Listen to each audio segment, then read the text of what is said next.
What's up, Trad Nation? This is Breaking Trad.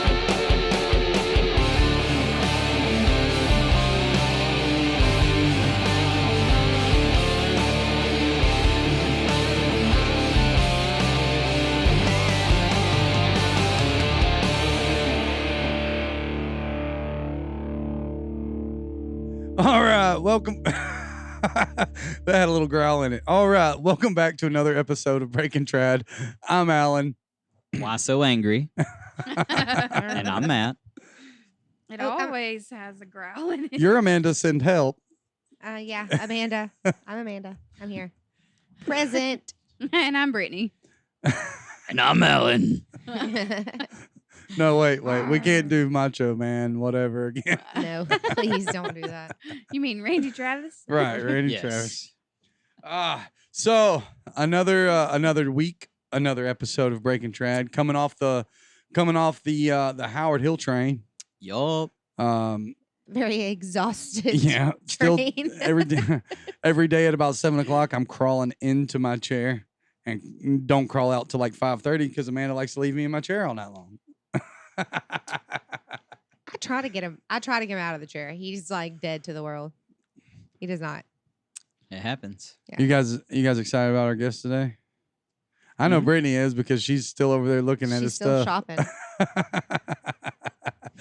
Call out. She's taking They're really screenshots pretty. of combos that she can. But no, yeah. So the hill just passed. We're 3 weeks out, so this would be, whatever.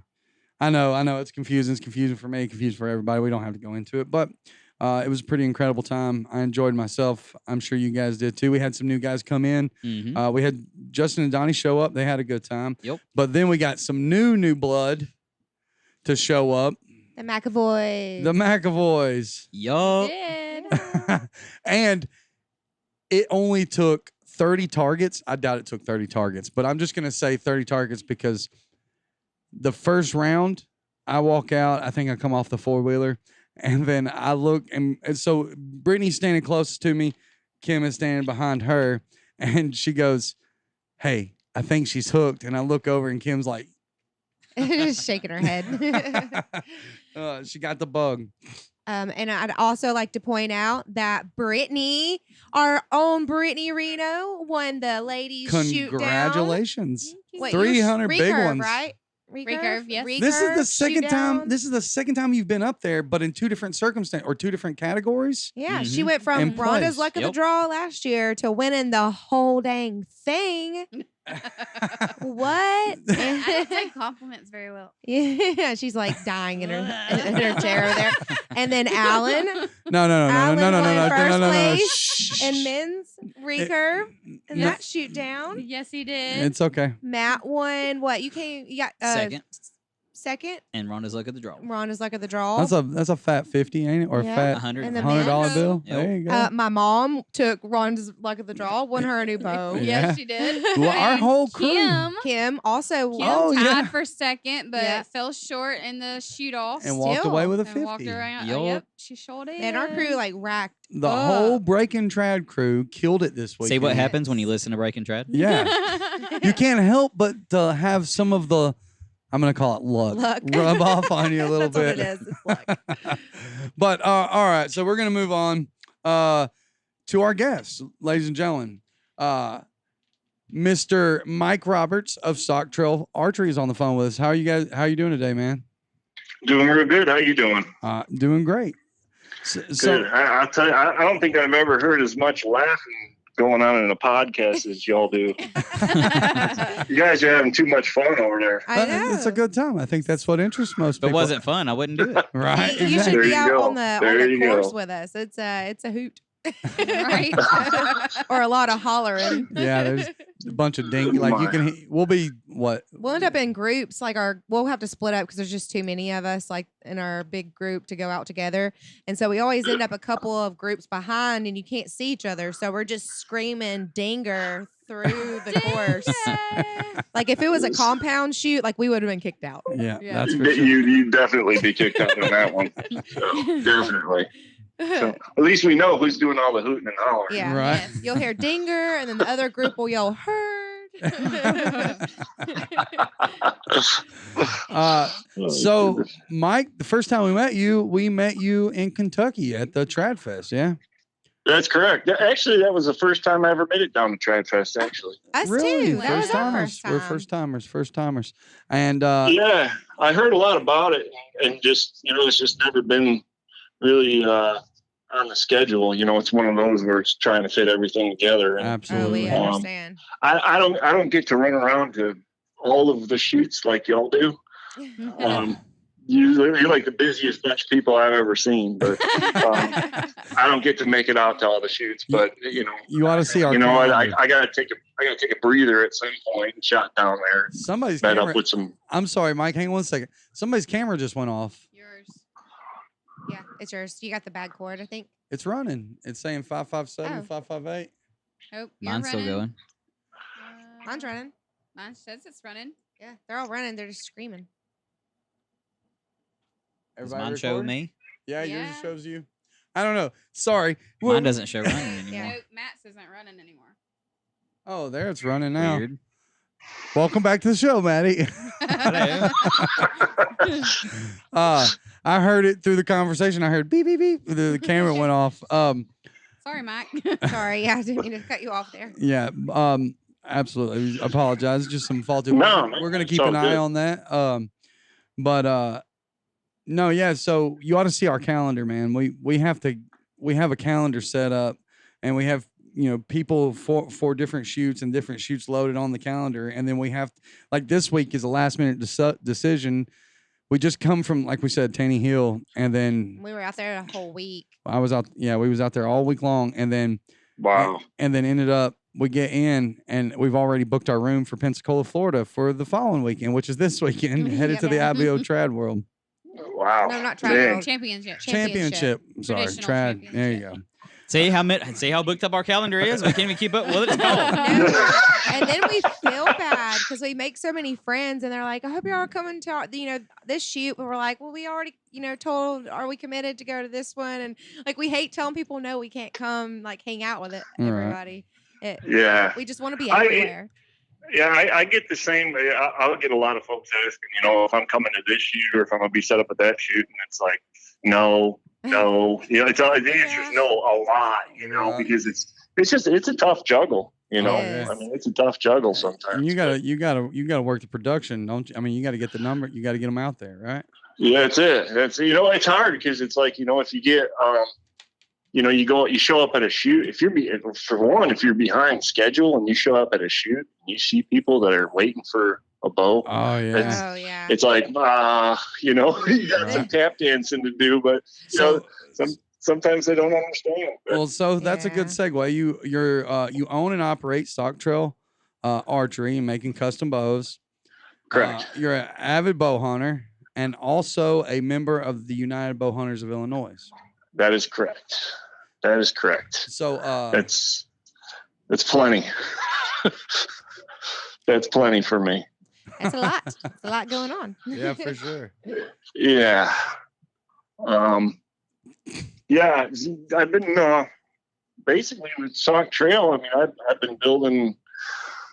Sock Trail started back in '93. I mean, we've been building long before that, but that's really when we got dug in like a deer tick, I guess. In the industry. Well, go ahead. Brittany was going to start us off. Go ahead, Brittany. I'm sorry. I don't mean to stop you, man. No, that's all right. That's all right. Someone was still bow shopping. Yeah, and she was. Mr. Q. So Mike, Yeah, you ought to see the dude in the background dancing around with the cue card. Brittany. it's me reaching over like Brittany. I'm like looking over. I'm looking over like this. like, are you? Alan looks like he's in the middle of a horror movie. Lord Oh, have man. mercy. Okay, so Mike, tell us how you got started shooting. Who introduced you to traditional archery? My dad actually. He got me hooked up with shooting bows like when I was little. I don't know how young, probably at the point where I don't remember I was that young, but shooting bows from the time I was a little kid, and it was just your typical fiberglass or little recurve or flinging arrows with that. And, eventually he was shooting a compound back in the day. I think everybody kind of, a lot of people veered, they went from stick bows, and then the compounds got popular and they got into those. He gave me a little bear compound. I don't remember what it was, but yeah, I was never allowed to, no sight pins, nothing. You weren't allowed to do anything. He wouldn't let you. That's how he was. But he said, you figure it out without it. You don't need any of that stuff. So we learned the hard way, but, and then he got away from compounds, and which was kind of, at a young age, it was kind of shocking. Like, well, you look at the new technology and it's like, well, why would you go backwards? Because I was young, I didn't understand. It's just like, keep up with the technology. And it's like, it's different, but as I got older, then I realized that, I got out of it, went back to traditional equipment, got a few deer under my belt with a compound. I think the first deer I got when I was 12 years old. Oh, cool. So that was I still remember that one like it was yesterday, but it's not the same. You know what I mean? It got to the point where, I don't want to say it was too easy, but it was just one of those where with a compound, if it was within 30 yards, it's it doesn't stand a chance. Yeah. It's done. Right. And it got to the point where it was like, I don't want to do this no more. This isn't what it's not what it's about. It's not, for me at least, it's not about filling the tag anymore, and I wanted that challenge, and the sport of it, the challenge. Yeah. Yeah. I mean, it's just, I know there's some folks that, they're limited on time and they want to go out and put some meat in the freezer and, whatever you want to do. Everybody's different. No, I get we hear that a lot. Like Donnie, he said the same thing. He said, you put me on a compound, I'm nailing it, no matter what it is. Yeah. He said, but then I switched to, traditional. It's like a whole different world, it's going back to basics. And well, I know without a doubt, like, so you get the opportunity to shoot with a rifle hunt and all this other good jazz, and people are like, hey man, come out and we'll I'll put you in a stand or whatever with a rifle. I was like, no, I'm gonna take my first deer with a longbow. I'm gonna take my deer with a longbow, and that's the way I want to do it. It's because I don't know. It's just the way I feel. You know what I mean? Yeah. Oh yeah. Yeah. I mean, it's and I don't knock anybody. That they hunt with a compound or whatever. It's, you do. It's legal means of taking game and do what you're going to do. But there's just a purity to it. Right. Someone told me a long time ago. Someone said that hunting with a stick bow it's going to make you a better hunter. And when I was young, I didn't understand that, and it all came together, where it forces you to be a better hunter. It's, you can shoot a deer at 60 yards or 70 yards with a compound. It's like, well, that's great. But, it's just like killing an elk at 700 yards with a rifle. Well, you're a good shot. You're not a good hunter. Well, and two, I think you don't have to be very stealthy for that. Well, not just that, but I think it makes you a better hunter in more ways than one. Looking for the ethical shot. You know what I mean, and trying to do the right thing within your capability. You see what I mean? 100%. To stay within your boundaries, really, and you learn a lot about yourself too.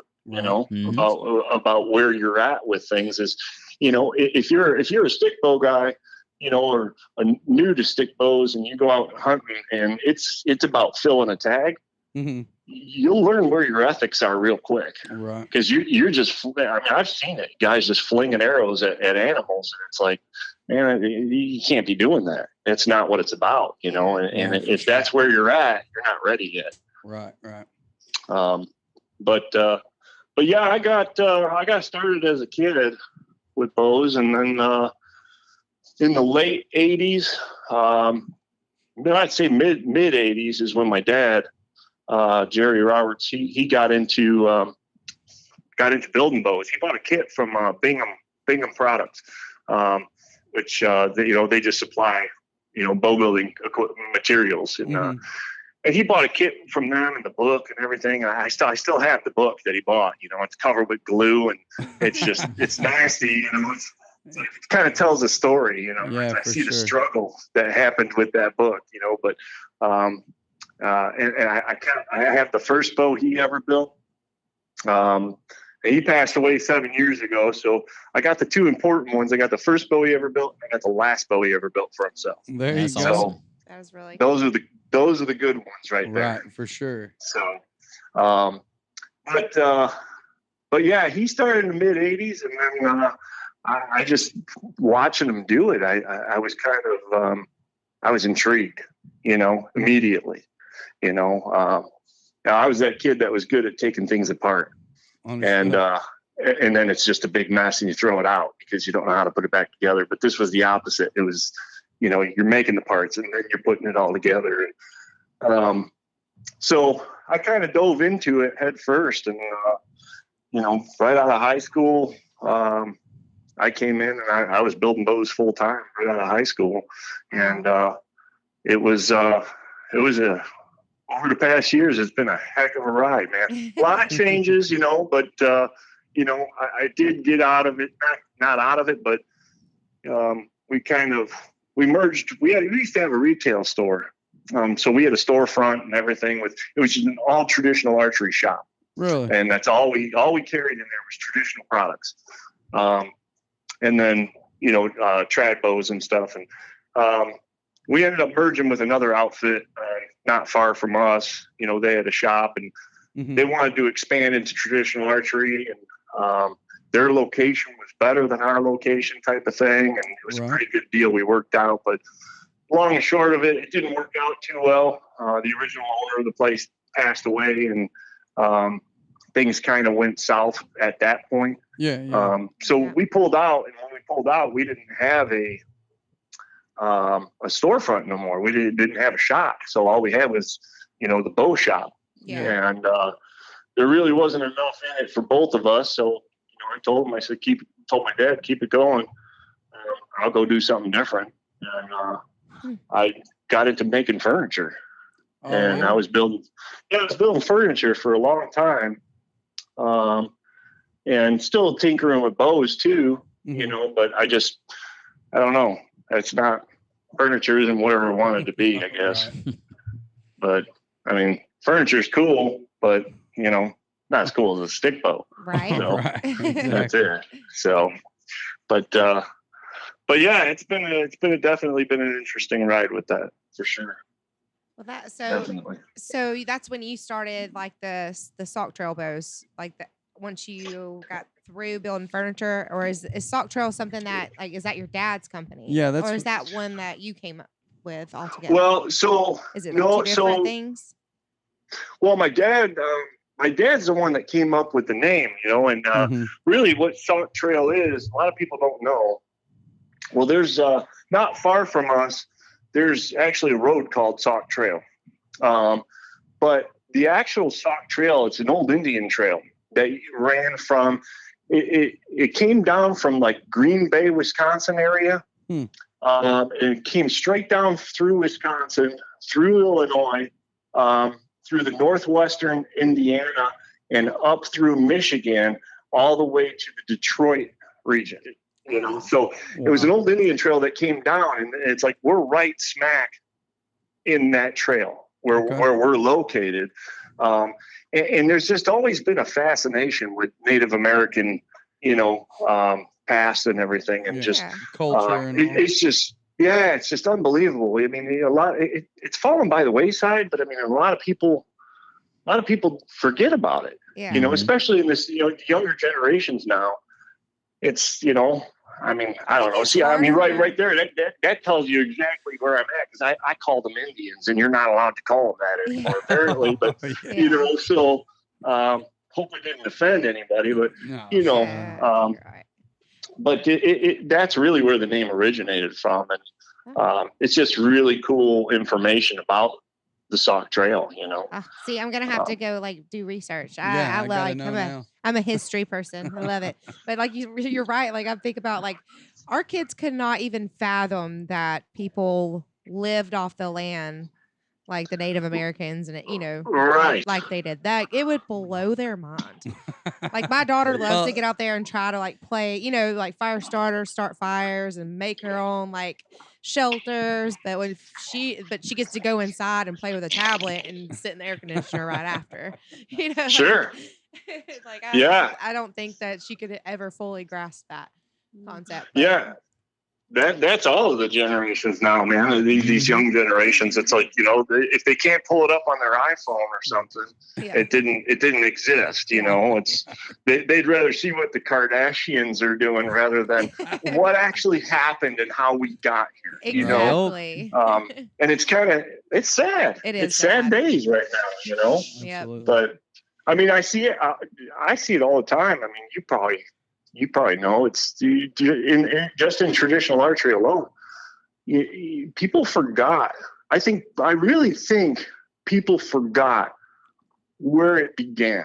Yeah. It's gotten so technical. That's one of the biggest things that has boggled my mind over the years with traditional archery is it went from something so pure and something so simplistic to something that we're making it so technical now. Yeah. And it's like they were shooting buffalo with a stick with a rock on the end of it. And here we are, like really getting into the science of everything and overanalyzing. And I'll be honest, it's for me, I don't know about y'all, but it's kind of almost upsetting to see how deep we've gotten into this, where it's like, it's just crazy. It can be very overwhelming, the amount of, like you said, but it's like the technology aspect of it. And like, when really, you don't have to that's why I call my self bow round whenever I get to shoot it. It's my fun round because I don't have to overcomplicate. I just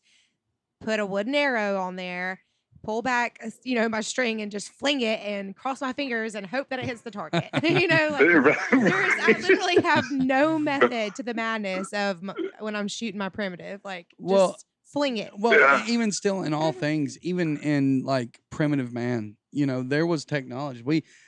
It may have been subtle and, it may have not went from one extreme to the next, but like if they were slinging an arrow and they were like, oh, this arrow's not flying like I want it to, I'm going to put a heavier rock on the end. That technology led, and it just more technology until it just kind of, like Amanda said, becomes super overwhelming. You know what I mean? So much out there.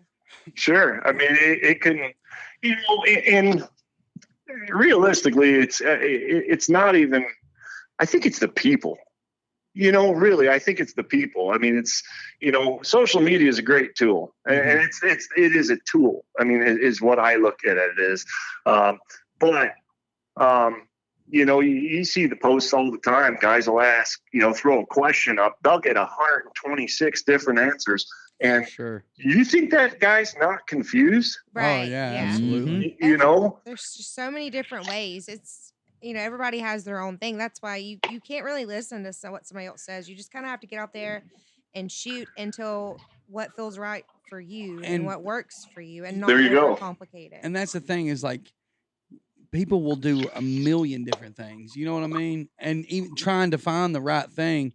And when I shoot, I don't do anything. Like I go to like the basics in regards to what I'm shooting. You know what I mean? I find an arrow spined right. I start at 100 and then figure everything else out. You know what I mean? Make sure it's not me. And then if I got to move something, I'll move something. But I start from zero every time. Every time I get a new bow.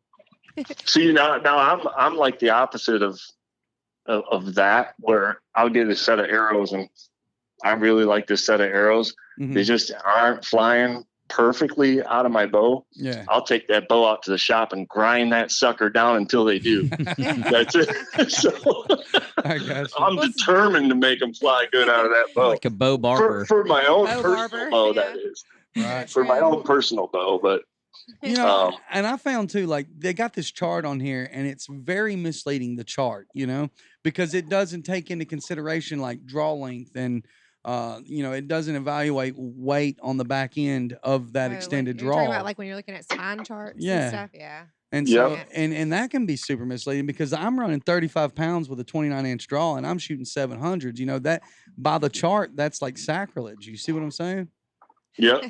Oh yeah. So. Oh yeah. So yeah, I'm kind of in the same boat. I mean, it's I've seen the same thing. Guys ask me like, well, "What are you shooting?" I'm shooting 500s. It's like you should be shooting 400s. I'm like, well, these are flying perfect. Yeah, right. Like, nah, I don't know what to tell you. Right. I've had the same thing with bows. Dennis Jackson, friend of mine, great guy. He's got one of my bows and one of the high lines he was shooting.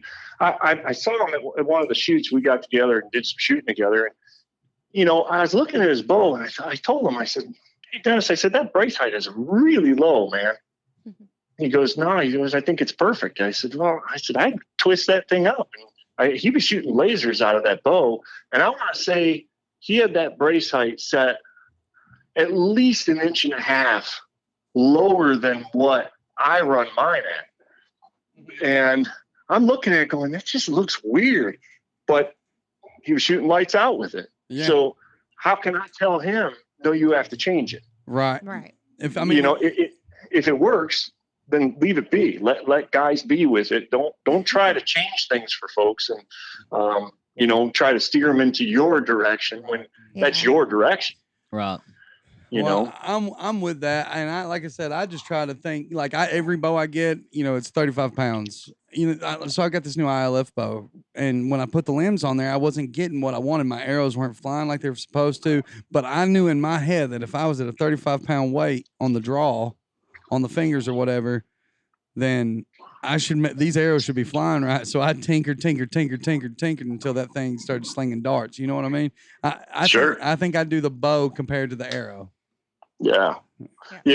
I mean, that's, when I was younger in the shop, when I first got into building bows, I remember my dad, we'd sit there and he'd tell me, he'd go grab a bow off the rack, pick a bow off the rack, and I'd grab one, even though I built it, it was just like, well, I made it. So I should be able to pick one off the rack, but, right.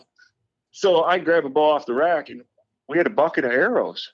It was like a 5-gallon bucket, just literally filled with arrows. And he'd tell me, he said, take it out there, shoot it, see which ones fly best, and use those. And that's what we did. It was 125 grain tips right on those wooden arrows, and go through the bucket, see which ones fly good, pull the whole set out, and throw some broadheads on them. Go hunt. That literally sounds like us. Yeah, just find something that works and run it. Yeah, I kind of miss those days. I got you. I kind of miss those days. We're like, here, try this one. See if that works.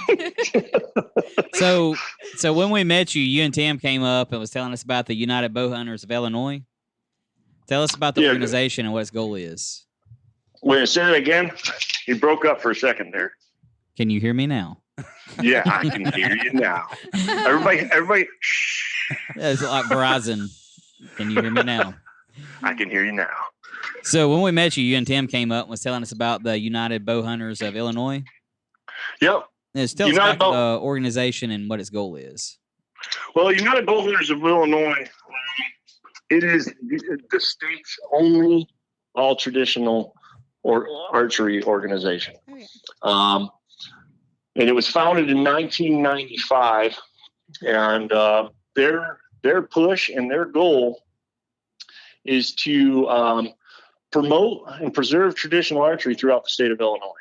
Okay. And it's definitely a growing organization. We've been seeing some pretty good growth in it throughout the state. Mm-hmm. The biggest thing with Illinois is, the Chicagoland area. I hate saying that word. It's like cussing. Chicago is like a bad word around here in this state, but probably around the country. But anyway, that's majority of your population right there in Chicago, So you start getting further south into the state and west into the state, and it's pretty rural. So it's hard to get guys together, and get them pulled together to like-minded folks, involved in traditional archery. But it's broken up into 5 regions. We broke the state into 5 regions. Mm-hmm. and I stepped in. I'm on the board for the UBI, but we had one of our regional reps stepped down. He had a lot going on, and it just happened to be the region that I was in, so I stepped up as a region rep. So just add that to the plate. So there you go. I got nothing to do. Why not, right. You know, so, Absolutely nothing. But yeah, it's been great. Basically, so each region, what we do is we try to make a push and put together an event, traditional archery event in each region, at least one a year, if not more, and just pull traditional archers together and you know, get out there and do it, really. But I mean, there's a lot of the hardest part is getting the younger blood into it.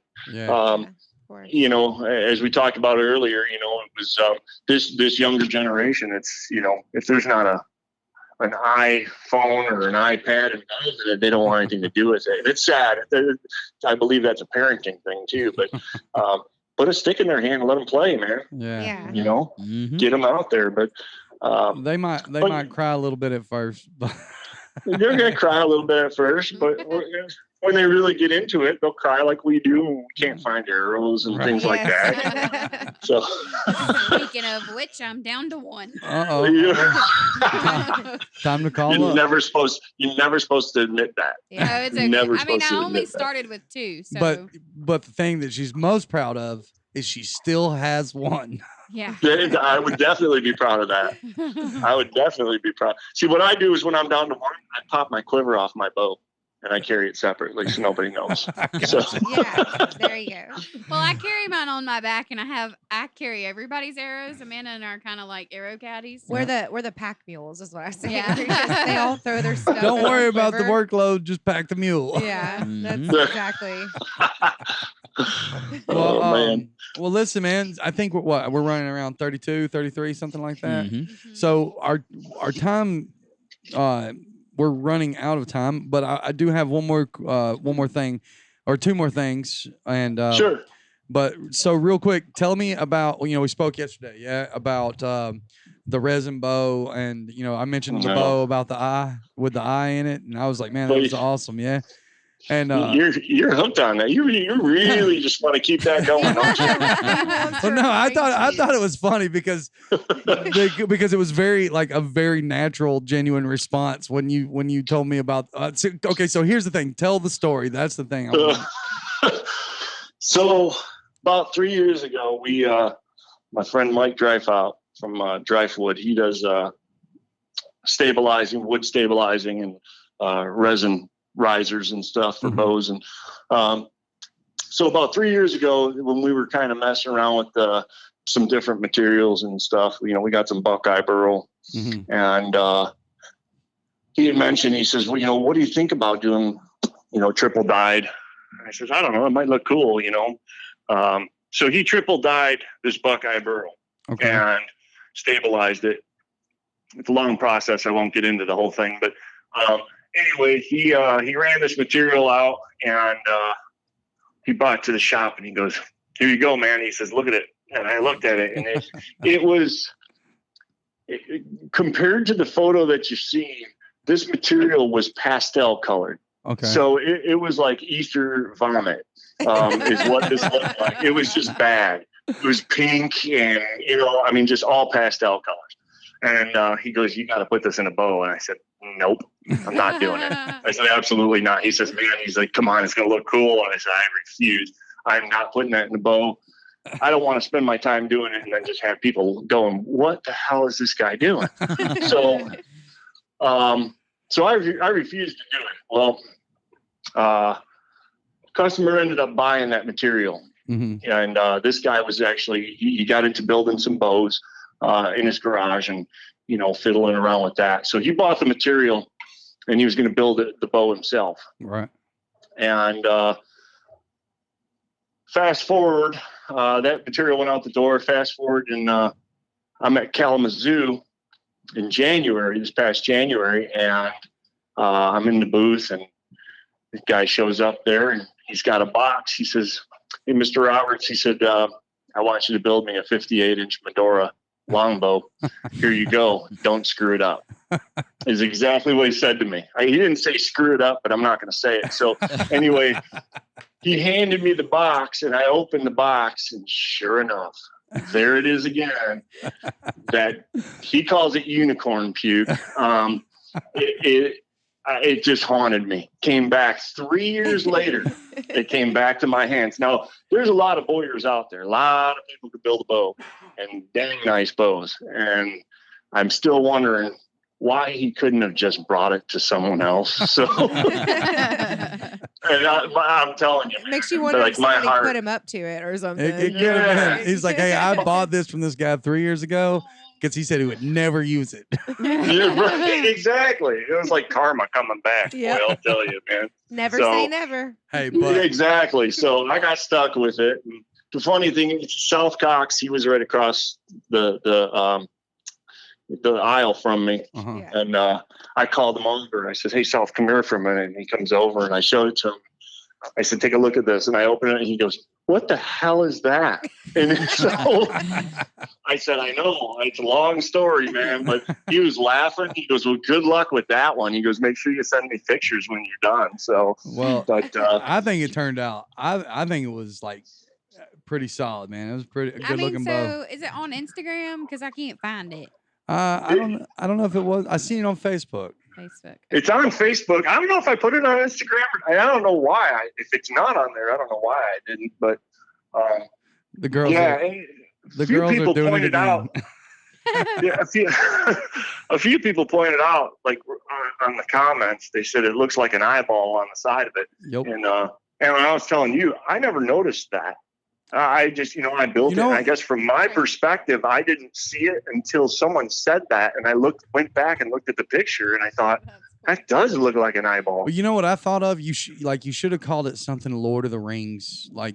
I mean, Right? maybe that's just my inner nerd or whatever, but called it like I like it. I think the unicorn puke of Mordor or something. No, and I'm going to tell you, I called it a lot of things while I was building it. I'm sure. But I didn't call it that. So Well, we I called like it a to- lot of things. We like to ask one thing of everybody that comes on the show. If there's somebody that's just getting into traditional archery, what would be the Mhm. one thing you would tell them to do? The one thing, I'm only allowed to tell them one thing. Yep, just one thing. They're just like, what is the one thing that I need to do, or what is the one thing I need to do getting started, Or that Maybe- you don't need to do. Yeah. or that we don't. I need to think do? the one thing I would tell everybody that's just getting into it is make it yours and have fun with it. That's it. Make it yours and have fun with it. Don't let someone tell you how to do it. Yeah. Just go out and do what you want to do with it and make it what you want it to be. Yes. And that's I it. like that. Yeah, like my advice is be careful on YouTube. Well, before we let you go, also, I just want to make sure we've got all your information out so they can go see the unicorn puke Of bow Mordor. of Mordor and all of your other beautiful bows you Hey, got man, on no, there. no, seriously. Listen, what was that design, real quick?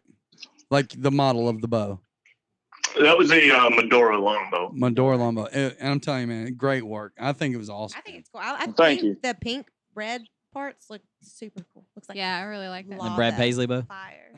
But anyway, so your website, right, is going to be socktrailarchery.com.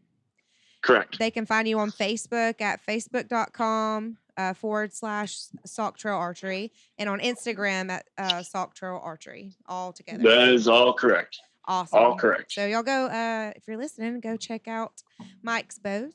They're pretty nice works of art. I'm just going to say it like that. Well, They're, thank they're you. very beautiful bows. I told I you. will be You in see what I touch soon. said? You see what I said? I told you, like work of art. That's what I said, wasn't it? Yeah, You I did love say them. that, They're yeah. beautiful. And you say Amanda don't ever listen. It's a lot of fun. It's definitely a lot of fun. you gotta love what you're doing, you know. Yeah. And I can tell. Yeah, I can tell y'all do. You know, nobody giggles at work like that. So. Well, you haven't been to work with Amanda and I. Yeah, me and Brittany also work our 9 to 5s together, or our 7 to 4, or actually our 24-hour. 24 hours, Jobs. 7 to 4, 7 to 3, So 7 to 2. and Oh, yeah. it's a wonder. Like, I don't know how we still like each other. We're stuck It's together all a the time. facade. It's all a facade. Yeah, right. All this Same laughing is as due to you being overtired. That's why you're all laughing. Yeah, we meet up on Tuesday, and that's it. During the week, we're like, I don't want to talk to this guy. Yeah. Oh goodness. Well, Mike, I appreciate you coming on the show, man. It means a lot. Well, I We appreciate enjoyed your you having company. me. Appreciate you having me. Well, listen, man. Where's the next place you gonna end up? Heading to Compton on the 16th. I'm leaving morning of the 16th. Get there, get set up, and have some fun, man. Looking forward to seeing a lot of good friends and meeting some new people there. And as long as the weather is good, I'm gonna get out and do some shooting myself. Come 5 o'clock, I'm out. That's Hopefully it. I'm we'll see you there. Hopefully. Yeah, I hope you all can pull the strings and make it. You never Hey, know. pun We intended. wait. Pun intended. Pun intended. I had to. Oh, there you go. I feel like this was on bad day Man, you're jokes. quick. You're real quick. Bless him. So, Well, good Mike, deal. thanks again, man. We really appreciate it. Well, thank you. Appreciate y'all. Enjoyed it. All right, man. Hope to see you around. soon. You bet. All right. Thank you much. Bye now. Bye. Bye-bye. All right. We got some shoots to list off for you starting the week of June 25th. We'll have the Southern Traditional Archery Association Saturday and Sunday shoot, June 25th and 26th. That one's held in Enid Lake, Mississippi. We're hoping to be there. All right. And then we have Barefoot Traditional Archers, June 25th, 30 targets. $15 lunch will be available. That's in Burlington, North Carolina. Oh, it's a $15 for 30 targets. Sorry, I kind of ran that together. That's my fault. Oh. So Barefoot Traditional Archers, June 25th, 30 targets for $15. Lunch will be available Yes. in Burlington, North Carolina. Run-on sentence. All right. Next, we have the Chilton County Bow Hunters is teaming up with ASTB. That's Alabama Society of Traditional Bowmen. Those of you who are not familiar with that, to host a shoot on June 25th through the 26th. All traditional archers as well as NASP archers are welcome to attend. They will be serving food and have a novelty shoot as well. For more info, reach out to our friend Larry McPhee. You can find his information on the flyer posted to our page. And then July 1st through the 3rd is the state championship, the Hoosier Traditional. That is in Indiana. Mm-hmm. In Indiana, yes. All right. Then we have an ASA qualifier at Marshall County Bow Hunters in Albertville. I'm like, Albertville, Alabama, June 2nd and 3rd. July. July. What did I say? June? Time travel.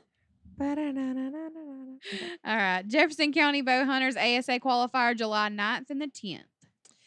July 9th, Buck Hollow will host an open shoot in Dixon, Tennessee. And that same day, there will be a fun shoot or competition in Harrodsburg, Kentucky. Buck Hollow Vintage Bow Shoot Trad Only will be on July 10th. So they'll have an open shoot on the 9th, Trad Only Vintage Bow Shoot. I guess you have to bring your vintage bow. That's the one you got to get yours fixed so you can go. On July 10th. Rocky River Archery Club is hosting it's hosting a 3D shoot on July 10th located in Monroe, North Carolina. But Number D. Hashtag D. Oh. Sorry, I must have been holding down the shift. All right. So Twin Oaks Critter Shoot. It's 25 targets. That one's going to be Saturday, July 16th. Whoop, whoop. And IBO Traditional World Championship Thursday, July 21st through the 24th at Pipestem, West Virginia. All right. Alabama State ASA Championship will be that same weekend, July 23rd and 24th at Cornerstone Ranch in Mount Olive, Alabama. And that's it for right now. That's all of them. Click, click, click, click. That's your cue. No, so the shoots are over, and we have come. What was Mr. Rogers' song? It's time to say goodbye, my friends, or something like that. Do you guys remember that? No, I just remember it's a beautiful day in the neighborhood. Everybody remembers that. I'm trying to think about the closing part. All I think about is him untying his shoes and then putting his cardigan back in the closet. I So, anyways, feel like that was a metaphor. what do you mean? I don't know. Excuse me. So, Mike Roberts, great guest. Enjoyed his Yeah. company. That was really good. Makes beautiful bows. Absolutely mhm. gorgeous bows. And Look for our emails or it was hard to keep. orders. It was hard to keep you guys on track once you found his pictures on Instagram. There's so Little many different, pretty cool things. Like they're very cool. They are Like- very cool. They are unlike anything else I've seen. So. Yeah, the flowers. Easy killer. And the resin, like Are we talking about his bows? they're pretty neat. So, but we have come to the end of another show, and unfortunately, it's time to say goodbye, my friends. Should we close it like most bars do at 2:00? Last call? Closing time. Ah. Yeah, I've never been to that bar. Semisonic, no? Okay. How Anyways, about you don't have to go home, but you can't stay here. that's right. Well, who have we done? Who's done it? Amanda did it it last. Go for it. Roll that outro. I think it was actually my turn. Oh, go We'll for do it. it then. I changed my mind. Just like a Roll that outro, Alan. okay. Guys, we're glad you could join us for this week's episode of Breaking Trad. We hope you had as much fun as we did. You can catch the show on Apple Podcasts, Google Podcasts, iHeartRadio, TuneIn, Spotify, and wherever you get your podcasts. You can contact us at breakingtradpodcast@gmail.com or on Facebook at BreakingTradAL and on Instagram at breaking_trad. And don't forget to check out our YouTube channel.